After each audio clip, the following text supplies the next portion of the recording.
Tell me about your role and background at Duke Energy. I joined the company back in 2002, 15 years ago, in the rotational program for MBA graduates. And the reason I share that is because in my 15 years with the company, I've been in 10 different roles. Everything from what I currently do now in customer operations, which is Vice President of Revenue Services, where I'm responsible for billing, payment, credit, and collections for the 6 electric and gas utilities that were part of Duke Energy before the Piedmont acquisition. Prior to that, though, I've had roles as managing retail strategy for the regulated businesses. I've been in the Office of Nuclear Development. I've run the commercial operations to support the regulated trading floor. I've done integrated resource planning, M&A, and corporate strategy. I've had a pretty broad exposure to various functions at Duke Energy, and I think it's helped, with that appreciation of the regulatory side, as well as the background, the MBA on the operations side. I think it's really kind of helped in my current role, because this really is the collision of regulatory constraints, customer service, and then hardcore operations. So really enjoy my current role. Speak to the work of revenue services. So revenue services, again, is so we're responsible for billing all of our customers, collecting the payments, and then managing the accounts receivable. So customers who aren't paying us, we are responsible for managing the policies around the bad debt, managing the policies around the arrears and trying to minimize the bad debt expense.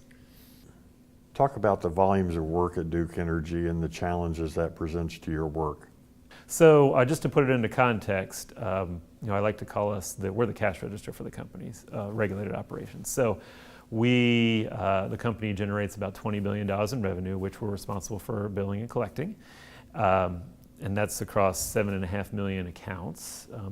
We estimate that's somewhere north of 25 million citizens of the 6 states that I serve in terms of our impact to the population. So what that equates to basically is about 92 million bills issued a year, about 86 million payments processed a year. At any given time, we have about $200 to $220 million of arrears, so customers who are behind on their bills. But those numbers aren't the numbers that matter, because the vast majority of those transactions, bills that are issued, et cetera, they are processed automatically. And so I could take many, many more of those if our processes are all working. What really drives the workload in my group is when something happens that requires somebody in my group to process an exception. So that could look like from on the billing side, it could be a special billing request from a customer that we're not able to provide an automated solution for them to handle. It could be some questionable meter data that requires some follow-up. It could be a equipment failure. It could be an improperly entered rate. There's a wide range. In fact, we track about 45 different potential root causes for exceptions in the billing department, which is just one of the areas.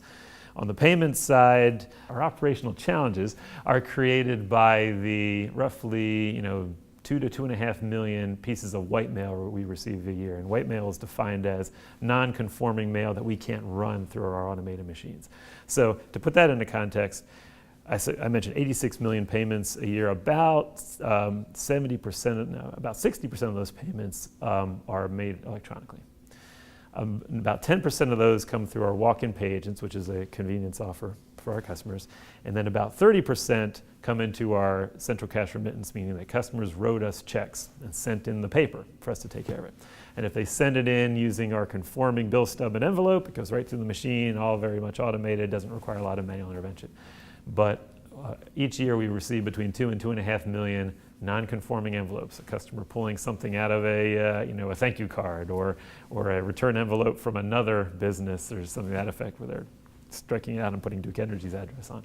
And that's what requires additional handling on our payment side. And then on the accounts receivable side, in a given year, we have accounts become eligible for disconnection a total of about 8.5 million times throughout the course of a year. So that's more than the number of customers we have. So what that means is that we have a lot of customers who are repeat offenders.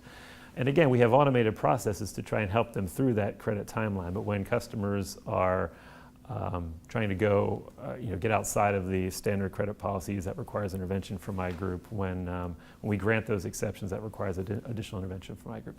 So the workload of my group is really driven by those exceptions to when the standard processes are either bypassed or something breaks and they're unable to, our customers, or however we're handling their transaction, we're unable to adhere to those processes.